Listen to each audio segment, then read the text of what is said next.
बिस्मिल्लाहिर्रहमानिर्रहीम, अस्सलाम वालेकुम। जियो न्यूज़ पर आप देख रहे हैं आपस की बात और मैं हूं मुनीब फारूक। हालात कुछ अच्छे नहीं हैं। इस वक्त ऑपोजिशन सरापा एहतजाज है, पीडीएम बन चुका है। हुकूमत का मौक़िफ़ ये है कि वैसे कोई फ़र्क नहीं पड़ता, जबकि ऑपोजिशन ये कहती है कि हुकूमत के लिए जो ऐलान जंग है वो हो चुका है। 16 अक्टूबर को पहला जलसा हो रहा है गुजरांवाला में और इसको करार दिया जा रहा है कि हुकूमत के खिलाफ पहला रेफरेंडम होगा। साथ ही साथ जो एफआईआर कटी लाहौर थाना शादरा में, अब तक उसके हवाले से हुकूमत का यही मौक़िफ़ रहा है कि वो इंडिविजुअल एक्ट है, किसी ने एफआईआर दर्ज करवा दी। ऑल्दो कानूनी मामला तो कुछ मुख्तलिफ मामला सामने रखते हैं, मुख्तलिफ राय है मुख्तलिफ माहिर कानून की इसके ऊपर, और वो यही कहते हैं माहिरीन के ये हो नहीं सकता कि बग़ैर हुकूमत के, या तो जिसने पर्चा दर्ज किया उसको ज़ाब्ते का इल्म नहीं था, और अगर ऐसा ही था तो फिर लाहौर पुलिस की जो अब नई कारकर्दगी है उसके ऊपर भी सवाल उठ जाते हैं। लेकिन साथ ही साथ ये अपोजिशन जिसके अंदर मौलाना फजल रहमान साहब मौजूद हैं, पाकिस्तान पीपल्स पार्टी मौजूद है, पाकिस्तान मुस्लिम लीग नून मौजूद है, दीगर जमातें मौजूद हैं, ये क्या इसमें इतना दमखम है कि इस हुकूमत को खदेड़ पाएगी, इसको इक़्तिदार से अलहदा कर सकेगी? आज के प्रोग्राम में हम इस पर बात करेंगे। और ये भी कि अपोजिशन की बात अपनी जगह, लेकिन क्या अवाम भी यही महसूस कर रहे हैं कि इस हुकूमत को चले जाना चाहिए? ये महंगाई कम नहीं कर सकी, डिलीवर नहीं कर सकी, 2.25 साल के अंदर ही उन्होंने ये फैसला कर लिया है। ये मेरे ख्याल में आने वाला वक्त बताएगा, या राय कुछ हद तक हमारे सामने आएगी। अपने मेहमानों का तारुफ करवा देता हूँ। मेरे साथ मौजूद हैं मतीब साहब, MNA हैं पाकिस्तान मुस्लिम लीग नून के, बहुत शुक्रिया मेरे साहब आपका। चौधरी मंजूर अहमद साहब सेक्रेटरी जनरल है पाकिस्तान पीपल्स पार्टी के, बहुत शुक्रिया चौधरी साहब आपका। और सेनेटर फैसल जावेद खान साहब पाकिस्तान तहरीक इंसाफ की नुमाइंदगी के लिए हमारे साथ मौजूद हैं। और फैसल साहब अकेले ही काफ़ी थे, उनके पीछे इमरान खान साहब का मैं देख सकता हूँ, अब वो इमेज है या पोस्टर है या जो कुछ भी है, और इमरान खान साहब की वो मेरे ख्याल में वो जो विनिंग तस्वीर थी जब उन्होंने वर्ल्ड कप जीता था वो नज़र आ रही है। तो आप फैसल जावेद साहब अकेले नहीं आए, अपने साथ ये तस्वीर या इमेज भी लेकर आए हैं, तो शायद दबाव बढ़ाना चाह रही है हुकूमत, मैं तो यही समझूंगा। बहरहाल आपको भी वेलकम करते हैं इस प्रोग्राम में।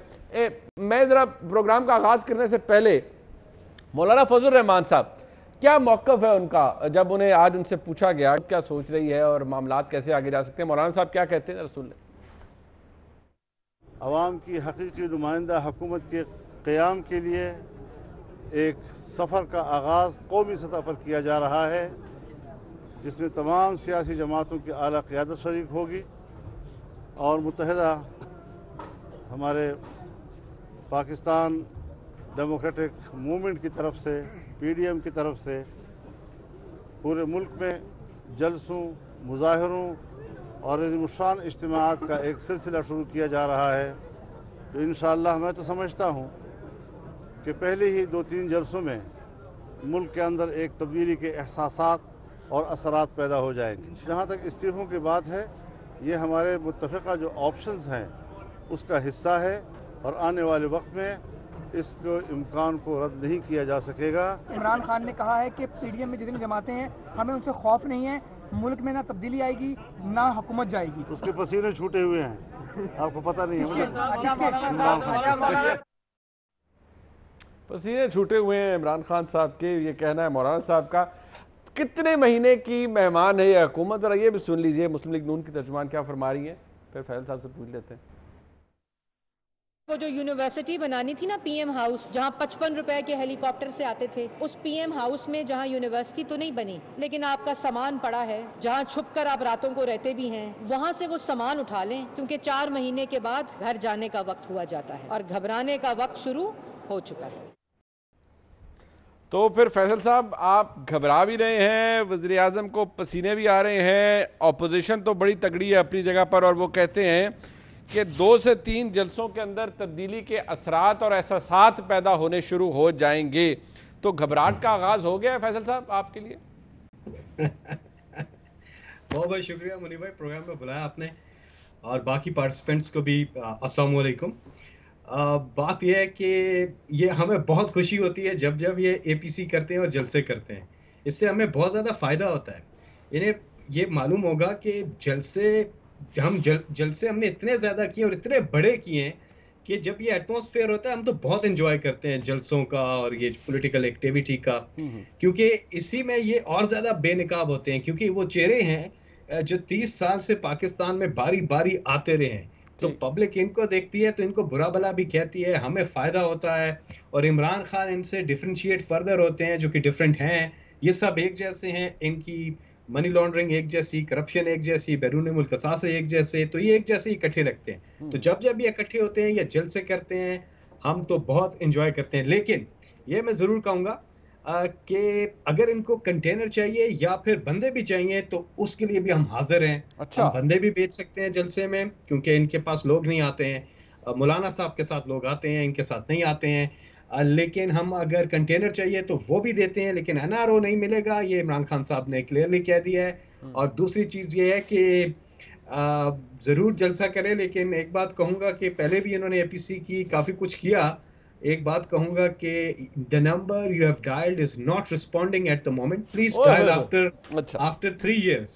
यानी कि आपके मतलूबा नंबर से इस वक्त राब्ता मुमकिन नहीं। ये नंबर कहाँ का था फैसल साहब, ये नंबर कहाँ का था?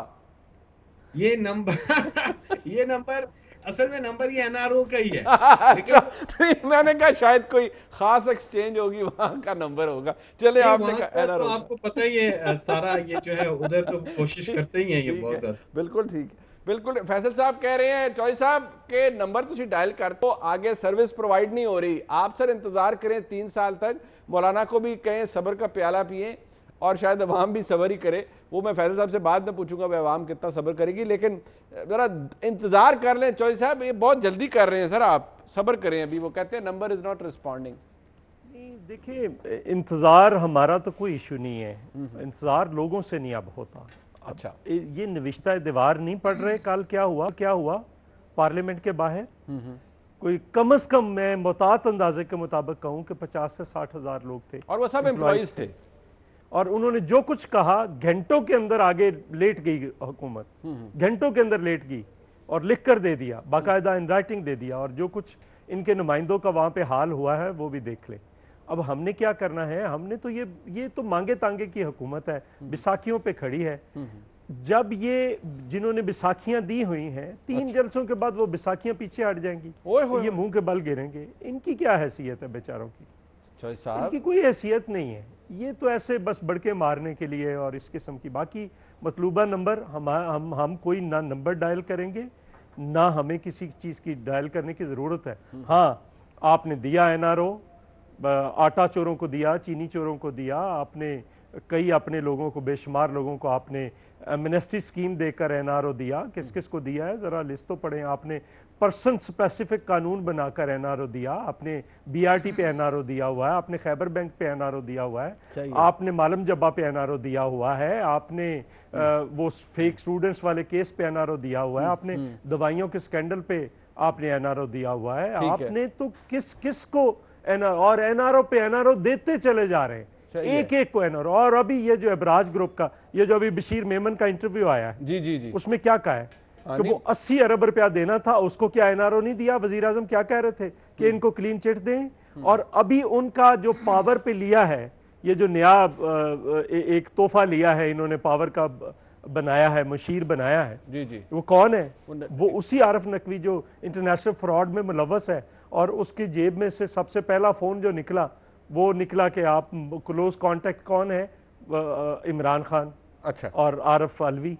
और उसका बंदा अभी हायर किया है जिन्होंने 80 अरब रुपए की क्लीन चिट देने का कह रहे थे। अच्छा, ये एनआरओ नहीं है? कितने और एनआरओ देने? मतलब आप कहते हैं इन्होंने एनआरओ दिए हैं, बट ठीक है, बट प्रैक्टिकली वो आप तो हुकूमत गिराने जा रहे हैं, वो खैफ नजर बाकी नहीं आ रहे। जेलों में डालने वाली बात है मुनीब, बाकी जेलों में डालने वाली बात है ना। हाँ जी, हम तो एमआरडी के टाइम के मौजूद हैं। एमआरडी में सारी फर्स्ट जो लेयर थी लीडरशिप की वो जेल में, सेकंड लीडरशिप, हम स्टूडेंट होते थे उस वक्त, हमने सारी तहरीक से। आपकी बात तो ठीक है, मियां साहब की जमात पे एतबार है, तो मियां साहब की जमात पे एतबार है, मियां जावेद लतीफ साहब की जमात बिल्कुल इतबार है। भी इनकलाबी हो गए नमे बेशक हो रहे हैं, चलो बस आपने कह दिया, हमने तस्लीम कर लिया। लेकिन ये आपने राब्ते पे वो नंबर डायल किया था जरा मियां साहब को पूछ लो। नहीं मैं पूछ लेना, मैं जरा पूछ लेता हूँ कि वाकई जो जिस नंबर पर डायल करने का कहा जा रहा है, फैसल साहब ने जो कहा,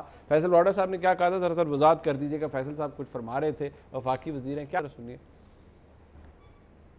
ये लोग जब मिलते हैं तो अजीब अजीब किस्म की चीजें, अभी आपको लग रहा है कि जो डेट्स आगे पीछे हुई हैं, ये किस लिए डेट्स आगे पीछे, ये जो जल्द से जुलूस होगी। हमें एक गवर्नमेंट को नून लीग की तरफ से पैगाम आया कि जी अगर मरियम को सेफ एग्जिट आज दे दी जाए तो हम ये सब कुछ यहाँ ड्रॉप कर देंगे, ठीक है। समझे हमारी खामोशी जो थी उससे वो लगा कि शायद हम कोई प्राइम मिनिस्टर को कोई मनवा लेगा। प्राइम मिनिस्टर तक ये मजाक जब पहुंचा तो प्राइम मिनिस्टर ने आधी बात ही सुनी, उड़ा दिया कि सवाल ही पैदा नहीं होता, तो फिर डेट अनाउंस हुई। वैसे तो फैसल वाडा साहब का अपना भी केस लगा हुआ है, उधर भी मामलात को आगे नहीं बढ़े जाते नहीं है ना ये, और डेटे लेते रहते हैं, लेकिन उन्होंने कहा अब राब्ता अभी भी किया जा रहा है। तो आप ये नंबर डायल कर रहे हैं, ना से रिस्पॉन्ड नहीं कर रहे? नहीं, मुझे मुनीब पूछना आपसे ये है, जी जी, इन लोगों की आप जब बात सुनाते हैं तो कोई इनसे पूछे 7 साल से फॉरेन फंडिंग केस क्यों नहीं लगा? कोई इनसे पूछे कि कौन सा नंबर डायल किया हुआ है कि भाई आज तक फैसल वाडा का अपना केस नहीं लगा? कौन सा नंबर डायल किया हुआ है कि आपने 2 सालों में आवाम को दिया कुछ नहीं है, इसके बावजूद आप मुसल्लत हैं? कौन सा नंबर डायल किया हुआ है कि मकबूजा कश्मीर देने के बावजूद भी आप गद्दार नहीं हैं? कौन सा नंबर डायल किया हुआ है भाई आपने सिविल नाफरमानी की तहरीक अनाउंस की, हुंडी के ज़रिए पैसे भेजने का ऐलान किया, गैस बिजली के बिल जलाए, इसके बाद भी आप प्राइम मिनिस्टर बन गए? कौन सा नंबर डायल किया हुआ है? और कौन सा नंबर डायल आज तक रखा हुआ है कि 2-2.25 सालों में लोगों की चीखें निकल गई हैं, लोग रो रहे हैं आपकी जान को कि लाने वाले जो हैं शायद उनको ही तरस आ जाए। लाने वाले अवाम है सर, जरा क्लियर कर लीजिए। मैं एक सेकंड, अगर अवाम लाने वाले हो ना तो चीनी चोरी ना हो, अगर अवाम लाने वाले हो ना आटा चोरी ना हो। ये खुद कहा करते थे कि गैस बिजली के रेट, पेट्रोल के रेट उस वक्त बढ़ते हैं जब चोर डाकू आए हो। तो आज फिर चोर डाकुओं की हुकूमत है तो लोग चीखे मार रहे हैं से लोग बड़े परेशान हैं, चीनी से परेशान है, ये तो फैक्ट है, उस पर झूठ तो नहीं। बेरोजगारी बढ़ गई है भाई। आप मुझे ये दें कि आपने अभी बता रहे थे कि सरकारी मुलाजम जो हैं 50,000 से जायद लोग बैठे थे। मुझे पाकिस्तान के अंदर कोई शोबा ज़िंदगी से तल्लक रखने वाला बता दें, किसान, मजदूर, ताजर, सनतकार, कोई एक तबका इनसे खुश हो, इनकी पॉलिसियों से खुश हो? मियां साहब सारा कसूर आपका है, बताऊं कैसे है? जी जी, मैं आपको बताऊं, मुझे पता नहीं है। आपको नहीं पता, शिबली फराज साहब को पता है कि असल मसला क्या है, वो बता दें। वो आप सुन लें शिबली फराज साहब क्या फरमा रहे थे, फिर आपसे पूछता हूँ चौधरी साहब से भी और फैसल साहब से भी। लेकिन शिबली फराज साहब क्या फरमा रहे थे जी, कौन से इशारे दुरुस्त है और एक जो है इशारिया वो जरा ठीक नहीं है? अभी शिबली साहब क्या फरमा रहे थे, सुनिए। मुआशी अशारिये हैं वो अल्लाह ताला के फजल से वो बहुत अच्छे और इत्मीनान बख्श हैं, सिवाय इन्फ्लेशन के। और जितने भी हमारे अशारिये हैं, मुआशी अशारिये हैं, वो बड़ी मुस्बत जानिब जा रहे हैं। मुआशी इशारिये मुस्बत तरफ जा रहे हैं, लेकिन जो एक इशारिया मुस्बत नहीं जा रहा वो कौन सा है और उसका जिम्मेदार कौन है, जरा सुन। हमारी तवज्जो है अवाम की भलाई के लिए, फलाह के लिए काम करना, हम उस पर फोकस्ड हैं। जिस सूरत हाल में मुल्क है, ये जो महंगाई हो रही है, सब की तो बुनियादी वजह ये लोग खुद हैं। तुसी हो की करते हो मियां साहब? नहीं, बिल्कुल ठीक आप कह रहे हैं। आप ऐसे वजह नहीं, आप बिल्कुल ठीक कह रहे हैं, लेकिन यार ये पहले साल तक कहते रहते तो हम बर्दाश्त कर लेते, अवाम भी बर्दाश्त कर रहे थे, क्योंकि चोर डाकुओं से फरिश्ते आ गए थे। तो भाई 2.5 साल होने को हैं, आप मुझे ये बताएं कि 2 साल के लिए, 5 साल के लिए आप मुंतखब हुए हैं या फॉर एवर हुए हैं?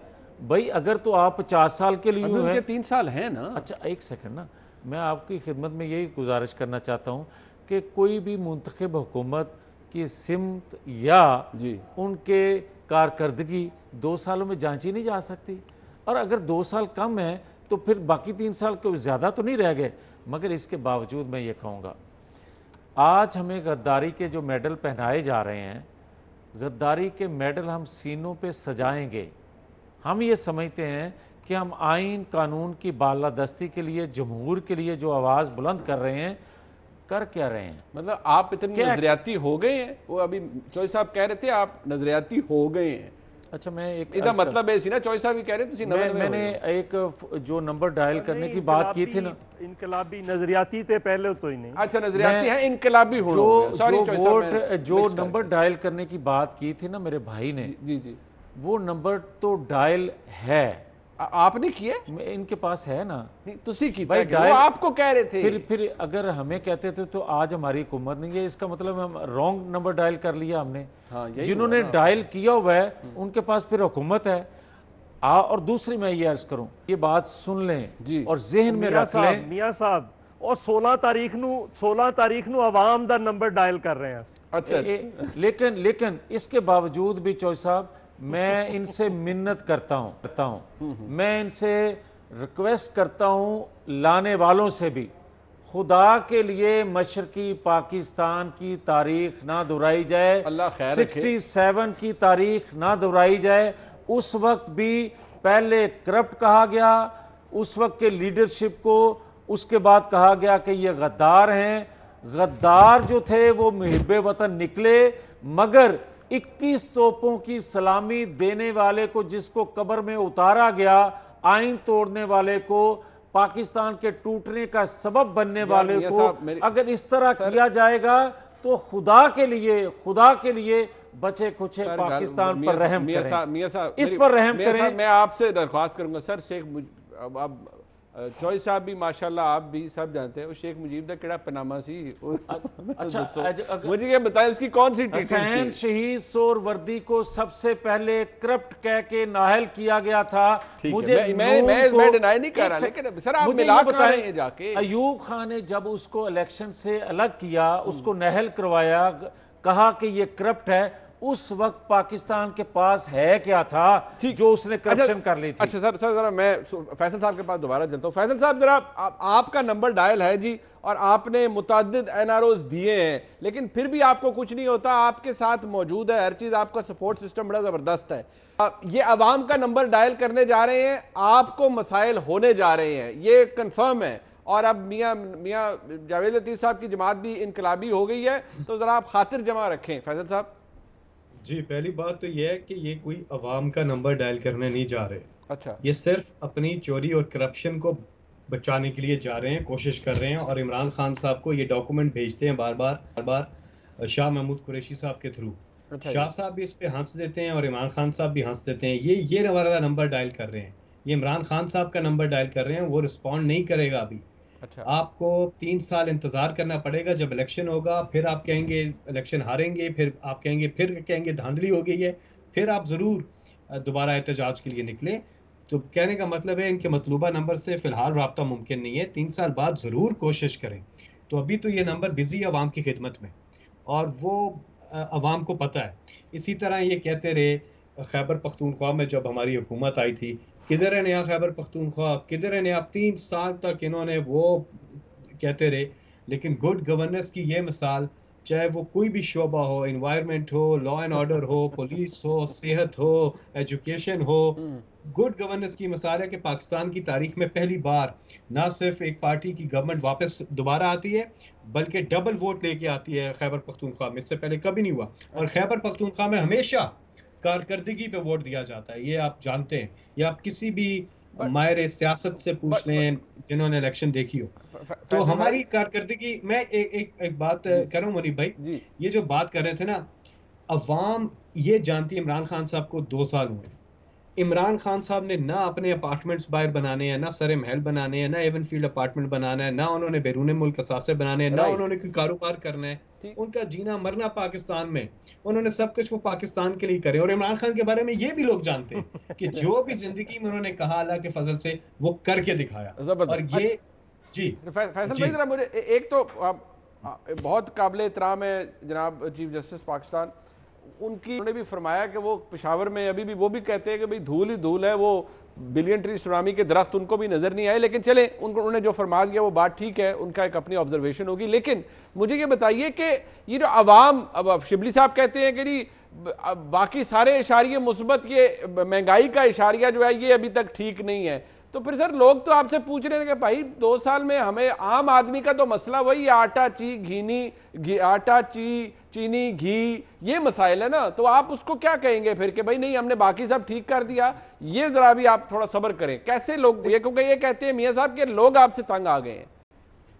नहीं मैं पहले बताऊं, बिलियन ट्री सुनामी पे मैं आकर जैसा आपको ऑब्जर्वेशन होती है या कमेंट पास होता है तो अखबार वाले या मीडिया वाले उसको भी एक वो बना देते हैं। कई बार चीफ जस्टिस साहब ने भी और बाकी पहले के जो चीफ जस्टिस थे उन्होंने भी कई बार कहा कि हमारी ऑब्जर्वेशंस को या उनको आप लोग बड़ी सुर्खी बना देते हैं, किसी कॉन्टेक्स्ट में कोई बात हो रही होती है। यहाँ IUCN का ऑडिट हुआ पूरा, WEF का ऑडिट हुआ पूरा, दरख्त लगते हैं तो फिर बड़े होते हैं। अभी 1 अरब दरख्त लगाए, अब 10 अरब दरख्त लगाने जा रहे हैं। दुनिया पूरी में इस केस स्टडी को लोग शेयर कर रहे हैं कि पाकिस्तान ने कितनी बड़ी सक्सेस मिली है, पाकिस्तान को एक्नॉलेज किया है, वर्ल्ड इकोनॉमिक फोरम ने एक्नॉलेज किया है। ये कोई फैसल जावेद या जावेद लतीफ साहब बैठ के तो नहीं कह रहे, ये तो महंगाई पे आ जाएगा। लेकिन शिबली फराज साहब का आप जो कह रहे हैं, देखिए एक बात हमें समझनी है, इकोनॉमिक इंडिकेटर्स क्या कमाल के हैं, वो उसको एक्नॉलेज कौन कर रहा है? अगेन उसको एक्नॉलेज कर रहा है world bank, IMF, Asian development bank, Moody's, Finch, Bloomberg, सारे मालियाती इंटरनेशनल। अच्छा वो कमाल के इंडिकेटर्स इसलिए हैं कि मैं छोटी सी आपको मिसाल दूंगा, फिर शिबली साहब की बात पे भी आता हूं कि डॉलर के अंदर आमदनी और खर्चों का जो नुकसान था जो PMLN छोड़ के गई वो 20 अरब डॉलर था, उसको हम करके नीचे लेके आए हैं 3 अरब डॉलर से नीचे, और वो पिछले 2 महीने में सरप्लस पे गया है। अच्छा और इसके अलावा हमारा फिस्कल डेफिसिट कम हुआ है।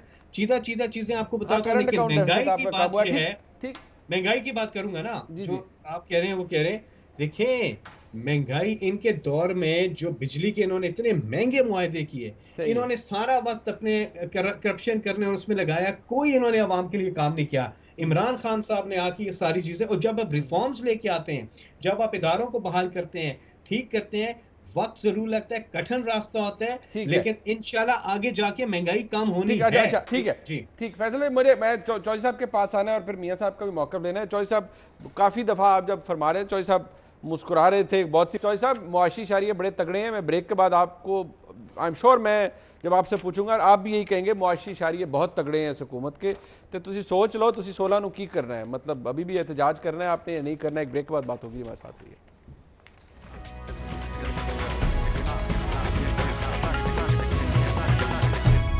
चौधरी मंजूर साहब, मोडीज हो, वर्ल्ड बैंक हो, हर कोई एक्नॉलेज कर रहा है सर, मान जाएं आप 3 साल अभी इस हुकूमत के रहते हैं, ना करें।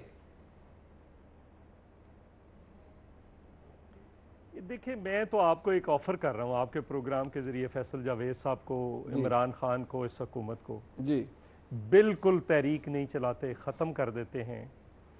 ये सिर्फ इतना करें कि आटे की कीमत वापस ले आएँ, चीनी की कीमत जहाँ पे थी वापस ले आएँ, उसमें कमी ना करें, जहाँ पे थी वहाँ पे ले आएँ। पेट्रोल की कीमत इन्होंने 46 रुपए करनी थी वो कर दें, गैस की कीमत वापस ले आएँ, घी की कीमत वापस ले आएँ। 8,000 अरब इन्होंने करना था, पिछले 3 साल से 3900 अरब पे खड़े हुए हैं। ये जो पार्लियामेंट है उसका वापस बहाल कर दें, उसकी बजाय जो इन्होंने तबाही की हुई है उसकी, सारे इदारों को अपनी अपनी डोमेन में कर दें। तो मैं यहाँ से आपके प्रोग्राम में ये कम से कम चलो 2 साल के अंदर 20 लाख घर देने थे, 40 लाख नौकरियाँ बनती हैं उस हिसाब से, 1 करोड़ नौकरी के हिसाब से ये दे दें। और मैं यहाँ पे आपके प्रोग्राम से ऐलान करता हूँ कि हम तहरीक के ख़ात्मे का ऐलान करते हैं। अच्छा। और जिस को इन्होंने जेल में देना है, डॉलर को वापस ले आए जहाँ पे था, जिस को इन्होंने जेल में देना है, ये आपके प्रोग्राम में लिस्ट दे दें, हम अगले दिन जेल चले जाएंगे। मतलब आप खुद गिरफ्तारी दें, जिस को गिरफ्तार करना। NRO की बात करते हैं ना, NRO की बात करते हैं ना, हम NRO की छोड़ें, जिस को जेल जाना है हम चले जाने के लिए तैयार। और अगर नहीं तो फिर ये अब घर जाने के लिए और जेल जाने के लिए तैयार। फैसल साहब फिर वो उठा लेते हैं कागज जिसपे वो कहते हैं ये लिख के भेजते हैं आप लोग के NRO चाहिए, NRO चाहिए। फैसल साहब हर प्रोग्राम में दिखाते हैं NRO, तो मैंने बताया, गिने दिए हुए ना NRO, और बताऊं किस किस को दिए हुए हैं, और बताऊं एक लंबी लिस्ट है जिस किस को दिए हुए। अच्छा। छोड़े इस बहस को, कह रहा हूं कि मैंने तो एक ऑफर की है ना, उसको छोड़ दें। आप छोड़ दें जी, हमें सारों को जेल भेजना है ना। अच्छा। हम जाने के लिए तैयार हैं, ये काम कर दें ताकि हम तहरीक ना चलाएं। अवाम के लिए हम निकल रहे हैं तो ना निकलें। अच्छा, मैं बिल्कुल मियाँ साहब आते हुए फैसल साहब क्विकली रिस्पॉन्ड कीजिएगा, फिर मैं मियाँ साहब से पूछ रहा था ऑफर मंजूर है आपको? वो कहते हैं जरा 2-3 काम है ये कर दें, ये सारे जेल चले जाएंगे बाजमात। है कवाकिब कुछ, नजर आते हैं कुछ, देते हैं धोखा बाजीगर खुला। अंदरूने खाना तो कुछ और कहते हैं, अंदरूने खाना तो ये डॉक्यूमेंट बेचते हैं भाई।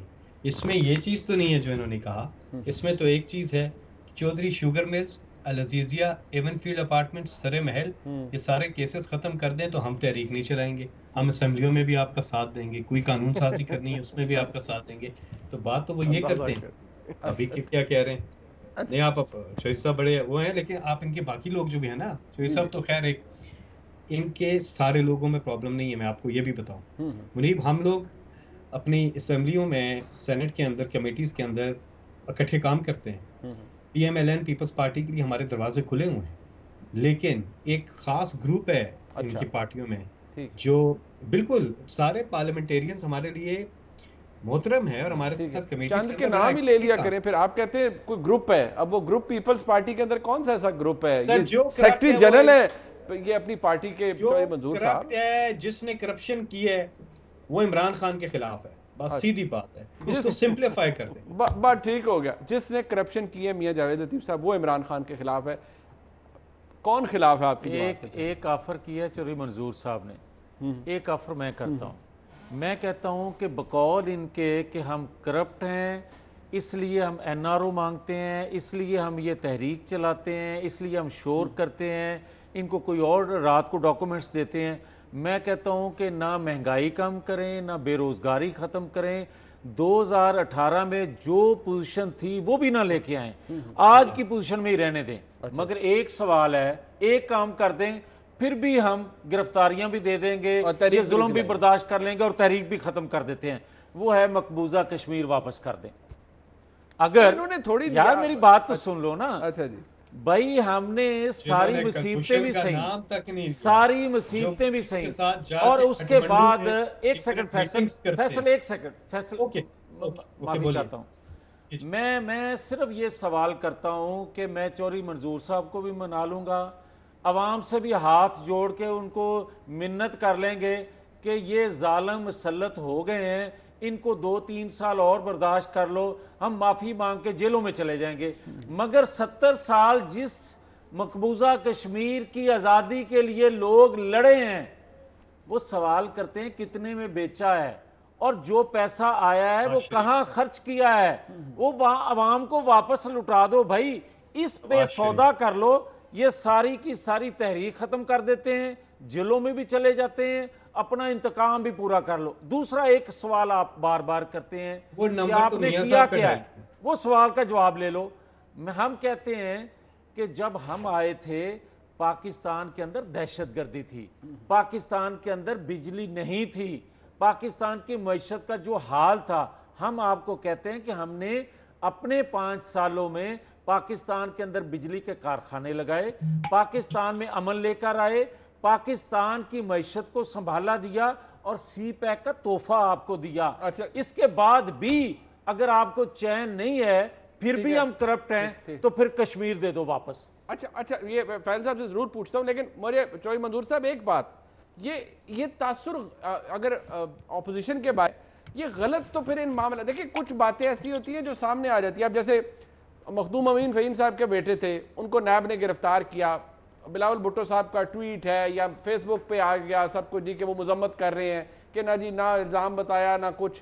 आज वो मखदूम अमीन फ़हीम साहब के बेटे जो है वो प्ली बार्गेन करके 1.5 करोड़ रुपए की 10 साल के लिए नायल होके वो रिहा कर दिए गए।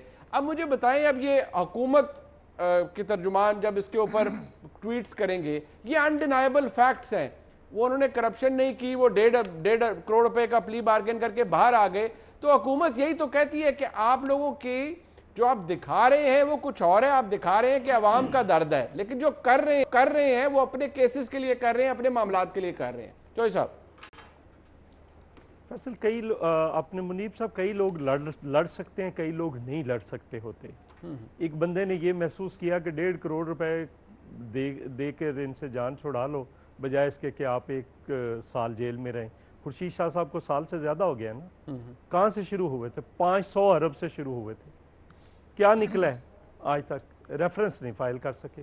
तो ये एक तमाशा है जो इस मुल्क में हो रहा है। मैंने जितने केस गिनवाए हैं वो क्यों नहीं आप पकड़ते इनको? मतलब क्या है, कौन सी नैब रोक रही है?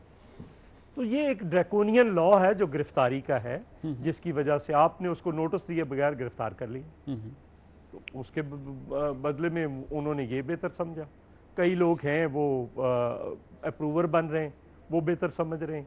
आज अप्रूवर बनते हैं, कल अदालत में जाकर वो मुकर जाते हैं। तो ये अपनी अपनी है। कई लोग नहीं, जुल्फकार अली भुट्टो होते हैं, वो मर जाते हैं लेकिन पीछे नहीं हटते। ठीक, अच्छा, तो ये सारे लोग एक जैसे तो नहीं होते। नहीं, ठीक, सारे पार्टियों के अंदर एक जैसे। ठीक, वो बात आपकी दुरुस्त है। एक क्विक ब्रेक ले लेते हैं जी, वापस आएंगे। सिर्फ हाल है अब हमारे पास आखिरी सेगमेंट के अंदर कि हुकूमत 4 महीने में, या ये जो अरसा है 3 महीने का, इसके बाद हुकूमत क्या चली जाएगी, ये अपोजिशन निकाल पाएगी ये तहरीक या नहीं, और एक्सट्रीम क्या होगी उस तहरीक की जो PDM चलाने जा रही है। एक ब्रेक के बाद हमारे साथ रहिएगा।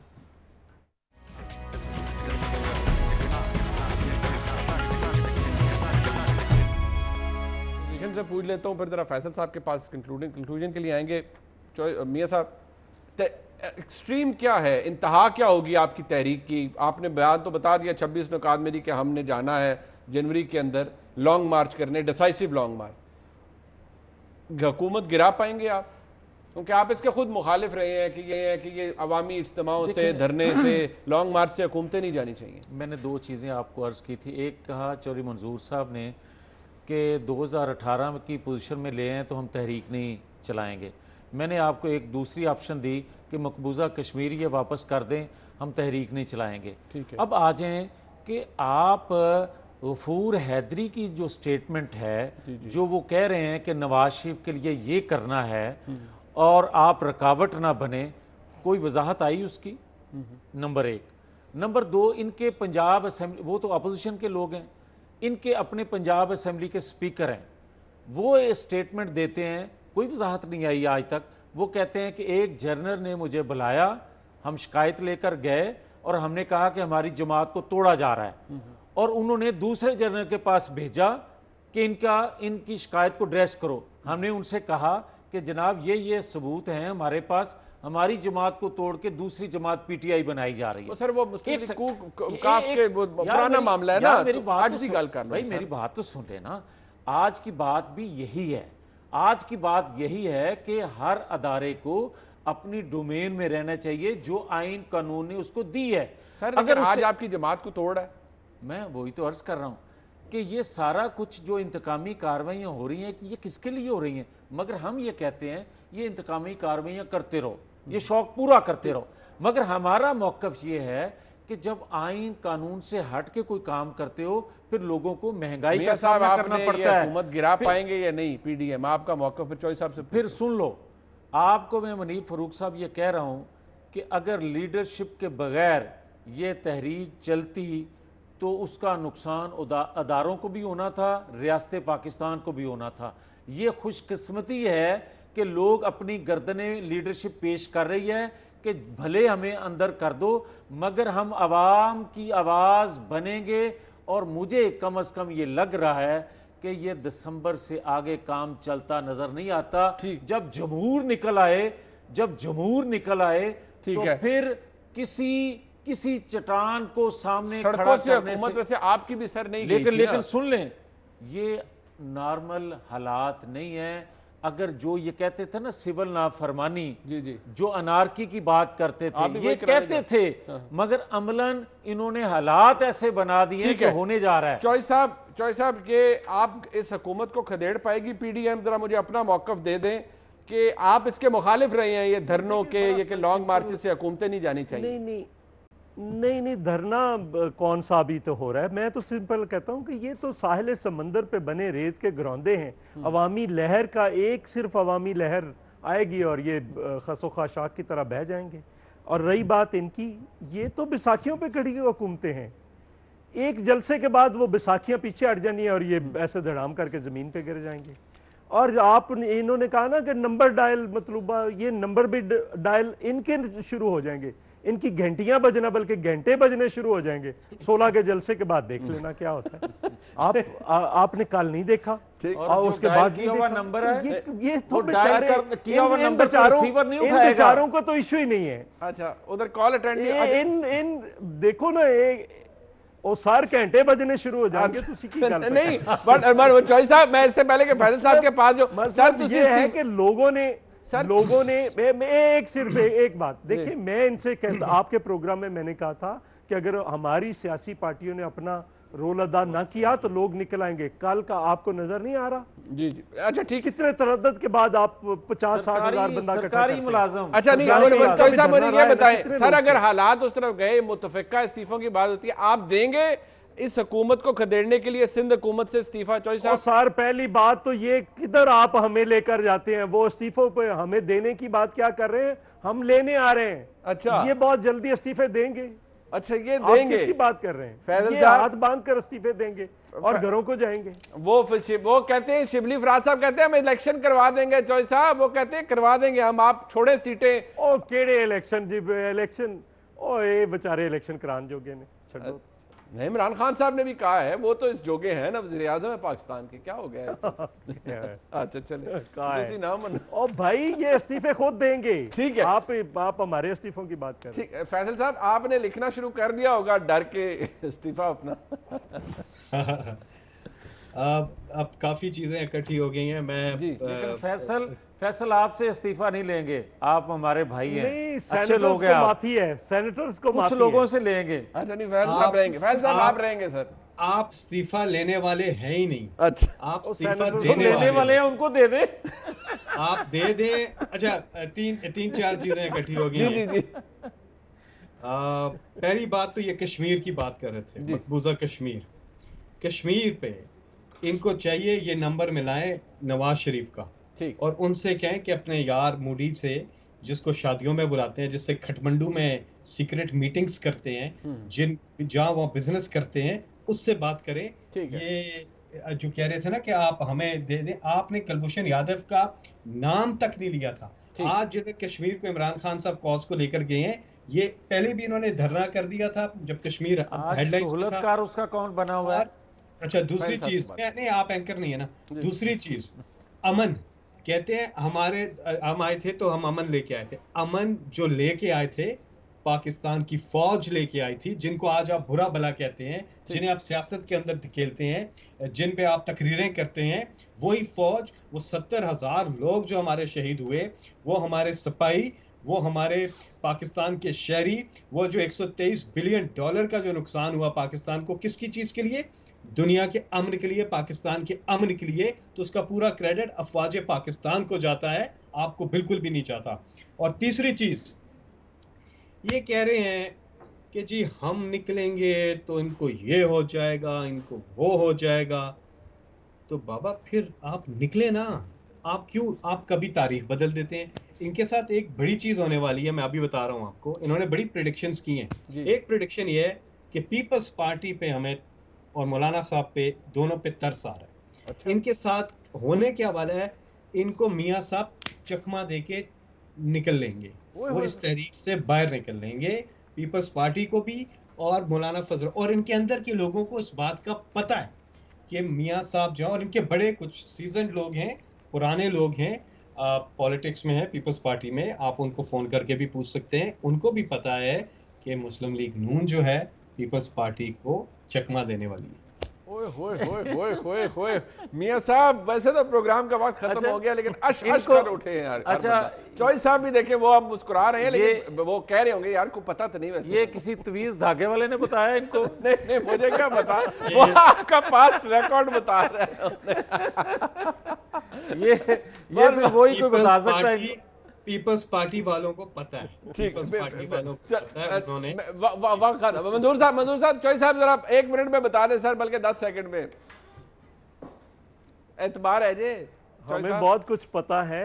अच्छा, और ये भी पता है कि ये जाने वाले हैं। अच्छा। अभी तो ये जाने नून लीग उधर ये खुश हो रही है, नून लीग, कि हमने कहा था आसिफ जरदारी को सड़कों पे घसीटेंगे तो बहाने बहाने से चले हमारे साथ सड़कों पे तो आ रहे हैं। चले उसी जरदारी को मियां आप वोट साहब भी ने देते माफी रहे मांग ली। माफी मांग ली, बहुत शुक्रिया चौधरी मंजूर साहब, सेनेटर फैसल जावेद साहब और मियां जावेद लतीफ साहब, आपका बहुत शुक्रिया। आज का प्रोग्राम आपने देखा, फीडबैक जरूर दीजिएगा, देखने का बहुत शुक्रिया। खुदा हाफिज़।